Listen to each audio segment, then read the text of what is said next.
Hey guys, how's it going? It's Danconia. Welcome back to the Overwatch League Roundup 2020, Week 24 results. So it's been an interesting week in the Overwatch League this week. I say that a lot. I should start saying it differently, shouldn't I? But it has been a really interesting week in the Overwatch League, and we've seen some teams return to their old ways. Yes, we'll talk about that in a minute. We've seen some teams continue to dominate. It's been a rough week for some and a good week for others. And we're going to get straight into it, because let's not hang around. We've got quite a few fixtures to get through. We started off on Friday, the 17th, with Vancouver Titans taking on the Paris Eternal. Now, I don't think anyone will be surprised here that the Paris Eternal ran out 3-0 winners against the Titans. Paris Eternal, obviously, are some showdown winners for North America, and they still look as good as they were. Hanbin, really impressed. We saw Sparkle on the Doomfist. We saw a bit of the Sparkle Junkrat. We've seen a bit of Junkrat this week on Control Center of Li Shang especially, and it's been super duper interesting. In fact, this week we've seen an absolute massive variety of stuff, and it's super interesting. With Orisa out, we've seen the tank comps especially be extremely varied. We've seen Hammond Sigma, we've seen Winston Sigma, we've seen Winston Ball, we've seen Winston Diva, we've seen Hammond Diva, we've seen Rhine Diva, we've seen Rhine Sigma, we've seen all sorts. It's been really, really interesting, but it's kind of dependent on what team you are. And we've seen Hackfist and stuff like that. But in this match, it was definitely Sparkle. We saw a lot of Soon, on the Sombra, and they looked much better than the Vancouver Titans. Ben Best looked really good. Hanbin, again, back on top with his really good performances. And Fielder and FD God are starting to look like one of the best support duos in the league. And this Paris Eternal squad, they've really started to hit the ground now, and they're running with it. And this is exactly the time you want to be building up this sort of form. Going into the end of season run-in and the playoffs, this is exactly when you want to be hitting that form. This Paris Eternal squad is a team to be looking out for going into the playoffs. I really do think so. Because now, finally, as I kind of predicted at the start of the season, with all these parts coming together now, they are really starting to pop. And who knows where their potential ceiling is. But next we had the Texas Derby. We had the Houston Outlaws taking on the Dallas Fuel. And yeah, this is not the level of Overwatch we saw from the Paris Eternal, put it that way. Houston go up 2-0, but Dallas Fuel perform a reverse sweep to get a 3-2 victory. This is really interesting, and there was a lot of weird ult usage. It wasn't the cleanest of Overwatch. That's one way you can put it. I think there was a big gap between Hydration and Gamsu. I think that's pretty obvious. Although, I would say Note really did step up and got the better of Mecca as well. I think the tank line did really well for the Dallas Fuel to bring this around. The DPS duos, there wasn't much between them. Dante was doing really well. Blase was doing well on the Genji. We saw Doha doing really well on the Genji. We saw the Gay doing really well. So there wasn't really much to call between these DPS duos. It was the tank line that made the difference, in my opinion, in this match. Houston Outlaws, this was a big choke. They haven't won in against Dallas Fuel in a long time, and this was a big choke. They needed that win, and this is a great reverse sweep for the Dallas Fuel, and hopefully that will give them some momentum going on into this end of season run-in. But now we're going to take a look at the 3 APAC matches that we saw this weekend. We didn't see any on the Sunday. We only saw them on the Saturday, and we started off with the Hangzhou Spark taking on the Seoul Dynasty. And yes, I remarked about a team returning to their old ways, right? Seoul Dynasty turned up in the Summer Showdown, gave the Spitfire a bit of a slapping, but then lost to the Shanghai Dragons, and the Shanghai Dragons are obviously the best team, who we didn't see this week. But this is Seoul Dynasty returning to their disjointed, weird, below par performances, and they get 3-0'd by the Hangzhou Spark. Hangzhou Spark looked really good, QOQ, alongside Gujwei. Architect looked better than he had done in the Summer Showdown. They really did underperform back then, and Godspeed as well. But this Seoul Dynasty side, we saw in the first 2 maps, we saw Marvel and Michelle alongside each other on that tank duo, then Gesture came in, he couldn't change anything. And it just looked really disjointed again. It looked like the Seoul Dynasty we've seen throughout this regular season, throughout this season. It is, it's frustrating. It's frustrating to see a team like this just do so poorly in the regular season. It's almost like they're taking it for granted. Yeah, disappointing. Brilliant win for the Hangzhou Spark though. They really, really needed that after a poor run of form, really, overall. But then we had the Guangzhou Charge taking on the London Spitfire. And who lost this match for the London Spitfire? Can we take a guess? This is some of the worst Winston play I have ever seen in the Overwatch League coming from JMag. I don't know what to say. It was awful. Don't play JMag on the Winston. If I could suggest anything, London, just play Hammond Diva or Hammond Sigma, which we have seen from other teams, and just sub in Jihan. Don't play JMag on the Winston. It was... It wasn't Overwatch League level. It was barely contenders level. Guangzhou Charge, though, good for their victory. Looked very good. But it really was a gift from JMag. The main tank was not a battle. It was a slaughter. Definitely the worst main tank play I've seen all week and possibly all season, especially on the Winston alone. Not good. Spitfire, you need to sort that out if you want to get anything from these end of season games. Moving on though, and talking of more barbaganous, we had the Chengdu Hunters taking on the New York Excelsior. And yeah, it's been a week in APAC. These 3 matches have been interesting. After the 3-1 for the Charge, we get a 3-2 here, and this was very, very one-sided for the New York Excelsior to begin with. It was 2-0 at half-time, and New York were absolutely cruising. Chengdu Hunters were a mess. We saw Farah Genji. Like, that, no, that's not a comp. It's never existed, and it's not going to exist. It's, no. And then, after half-time, New York fall apart. And Chengdu are like, okay, let's activate our godlike mode. And they reverse sweep them and get the 3-2 win. This is terrible from the NYXL. This is terrible. This Chengdu Hunters side in the first 2 maps didn't look... They were nothing. Nothing. They weren't there. And to just get completely wiped... I cannot comprehend it. I just can't. I don't know how this happened. It is a absolutely monumental win for Chengdu, because it is possible that they won't finish as bottom seed heading into the Countdown Cup. So, especially with the Spitfire matches that they have ahead. Again, there is solidity to put in a caveat there. But this is bonkers. This is appalling for the New York Excelsior to lose this match. Absolutely appalling. And they need to sort that out if they want a better seeding.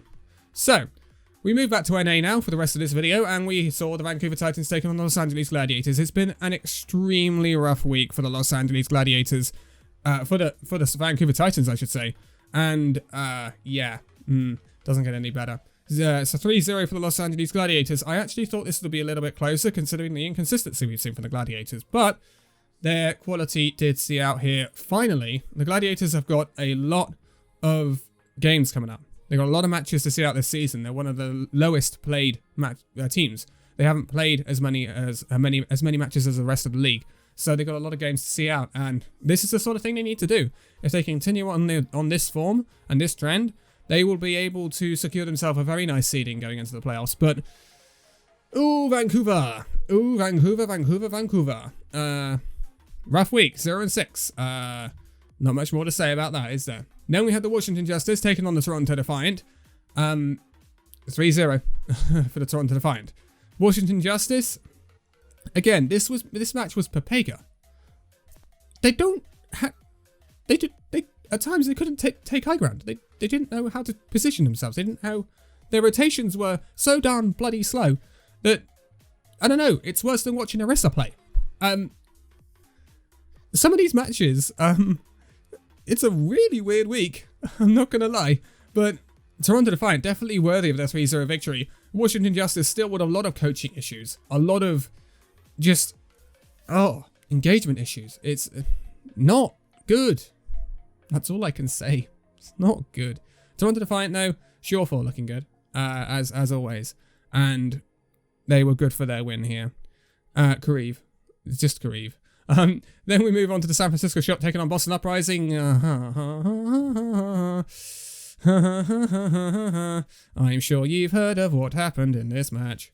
So, San Francisco Shock have got a massive new Genji player. And to be honest, they've been struggling with the Genji a little bit since they lost Architect. And of course, now they have found their destined Genji player. He was already in their roster, little do you know. Of course, it's Super. Yeah, Super. Super was actually really good. You look at the stats. Super was good in this match. Color Hex. So we need to have a talk, Color Hex. You got outclassed by a Reinhardt tank player playing Genji. Yeah, that happened, and yeah, I think we need F's in chat for Color Hex. The 3-0 for the shock, very worthy of that scoreline. And I guess we will see more Super Genji from now on. That's all I have to say about that. Moving on, Los Angeles Valiant taking on the Atlanta Reign. Now, this is an interesting one. This is a real test of Valiant because Valiant had a really rough summer showdown because Lastro had some issues, and we saw Gigan applying at the summer showdown, and it really went quite badly for them. But now we see Lastro back, we see Dreamer back, so this is the preferred Valiant lineup, but it does not go according to plan against the Atlanta Reign, who get a 3-0 over the Valiant. The funny thing is about the Atlanta Reign this season, and I'd only just realised this, that every single win the Atlanta Reign have had this season is a 3-0. They have not lost a single match in any map they won. Single map in any match they won, which is actually super duper weird, but super duper interesting at the same time. Brilliant win for the Atlanta Reign, not great for the Los Angeles Valiant, and this finally drags them down into that mid-table kind of ruckus. But it's not too bad. As we know, everyone qualifies for the playoffs, so it's all about that seeding now, Valiant. Take it game by game. You'll get there. Moving on, Paris Eternal taking on Toronto Defiant. Toronto Defiant coming off the big win against Washington Justice. Paris Eternal coming off the big win against Vancouver Titans. And yeah, again, Paris Eternal, too much quality. 3-0 for the Paris Eternal. They are really finding form, and I don't know. I don't see a lot of teams beating this Eternal side right now. They are on an absolute march. And yeah, it's up to someone to stop them. Question is, who's going to do it? Toronto Defiant certainly couldn't, and that's not really a surprise. Toronto Defiant, you did your job this week. If I was to say anything, you did your job this week. You got a very healthy win against the Washington Justice, which is exactly what you need to be doing at this stage in the season. You went up against an extremely difficult opponent in the Paris Eternal. You lost. Oh well, we brush it under the carpet, we move on. Because you're a team that can get into the playoffs. Well, you're a team that are already in the playoffs because you qualified, but you're a team that can get a better seeding in the playoffs. So, yeah, just concentrate on moving on. Paris Eternal, very difficult opponent. Paris Eternal, one of the best teams in this league right now. Maybe the best, who knows. But, moving on, Atlanta Reign taking on the Florida Mayhem. Okay, interesting. Florida Mayhem, I had some questions coming into this. Would Yaki play the Genji? He didn't want to in the Summer Showdown. Florida Mayhem suffered, and they didn't do very well. Atlanta Reign had a good Summer Showdown, to be honest, and have looked decent recently, and came off the back of that really nice win against the Valiant, but Mayhem only had one match to play this week. So, this is a 3-1 for the Florida Mayhem. This is a good return to form for the Florida Mayhem, and an interesting thing we saw is this player. I don't know whether a lot of people remember this player. He's called Byram. He's a support for the Florida Mayhem, and yeah, we saw Byram. He, despite what one of my mods on Discord will say, he did okay. He came in for Chris, played a bit of the Brig, bit of the Zen, and he looked okay. His discords on Icon World, especially when he was playing the Zen, were extremely good. He looked a little bit lackluster on the Brig at times, but yeah, his Zen was good.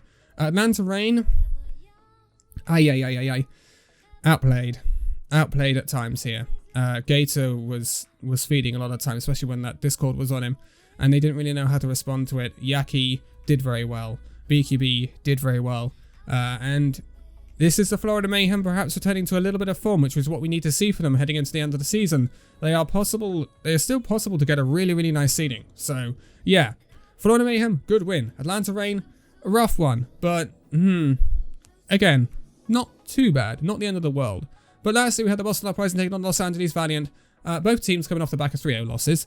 And to be quite honest, I thought Valiant would get a healthy win here if they had their full strength Dreamer, Lastro roster back, and that they did. So this is a 3-0 for the Los Angeles Valiant. This has been a rough week for the Boston Uprising, and a return to non-form for the Boston Uprising. They had a little bit of upturn a few weeks ago, and now we're looking at a Boston Uprising that is firmly rooted to the bottom of the league and doesn't look like getting off of it. I think they are going to be our table proppers this season. I don't think there is going to be the turnaround that we all thought might just happen when Punk came in. And so that's where it's at. That's where it's at for those. But let's look at the standings to round this video off. It's interesting, kind of. I mean, not much has changed. But Shanghai Dragons top the standings. What a surprise that is. They haven't even played this week and they still top the standings. With that 20-2 record. Philadelphia Fusion in second. Guangzhou Charge in third. San Francisco Shock in fourth. Paris Eternal up to fifth. New York Excelsior down to sixth after that loss against Chengdu Hunters. Florida Mayhem up to seventh, closing the gap against that New York Excelsior side. Los Angeles Valiant in 8th, Atlanta Reign in 9th now. Not looking too shabby with that nice +10 differential as well. And not all that many matches on the board compared to their counterparts. Hangzhou Spark in the middle of the league with that 10th place. Seoul Dynasty in 11th, Los Angeles Gladiators in 12th. Toronto Defiant up to 13th, knocking on the doors now, knocking on the doors. Dallas Fuel up to 14th, London Spitfire down to 15th, thank you J-Mac. 16th, the Houston Outlaws, Chengdu Hunters 17th, Vancouver Titans now down in 18th, starting to get in that tussle with the Washington Justice in 19th, and the rock bottom, and really not looking like they're going to go anywhere, the Boston Uprising in 20th. Remember, they've only won 12 maps all season. Smile. But that's where we're at with the league right now. Tomorrow will be Team of the Week, and then we will go into our next week of fixtures. But for now, thank you guys so much for watching this video. If you'd like to give a like, subscribe if you're new, and I will see you in the next video. See you then.